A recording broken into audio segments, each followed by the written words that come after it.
మీ ఉద్యోగి మీ కంపెనీ కోసం లోగో రూపొందించాడు. మరి కాపీరైట్ ఆటోమేటిక్గా కంపెనీదేనా? వెల్కమ్ టు ప్రొలీగల్ మైండ్స్, మీ ఇంటెలెక్చువల్ ప్రాపర్టీ లా గైడ్. చట్టం ఏమంటుంది? చాలా సందర్భాల్లో అవును, కానీ ప్రతి సందర్భంలో కాదు.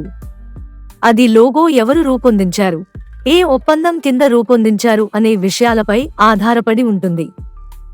కాపీరైట్ యాక్ట్ 1957లోని సెక్షన్ 17 ప్రకారం సాధారణంగా రచయితే మొదటి కాపీరైట్ యజమాని, కానీ కొన్ని ముఖ్యమైన మినహాయింపులు ఉన్నాయి. లోగోను ఉద్యోగి తన ఉద్యోగ బాధ్యతలలో భాగంగా రూపొందిస్తే సాధారణంగా ఎంప్లాయర్ మొదటి కాపీరైట్ యజమాని, వేరే ఒప్పందం లేకపోతే.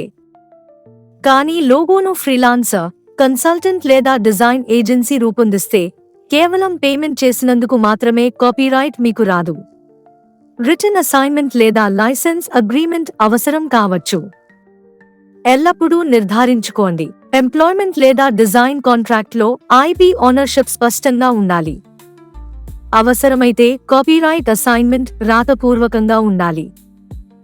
బ్రాండ్ రక్షణ కోసం ట్రేడ్ మార్క్ రిజిస్ట్రేషన్ చేయించండి. బాటమ్ లైన్, డబ్బు చెల్లించాలనే కారణంతో మాత్రమే కాపీరైట్ మీది అవదు. సరైన ఒప్పందాలు తప్పనిసరి.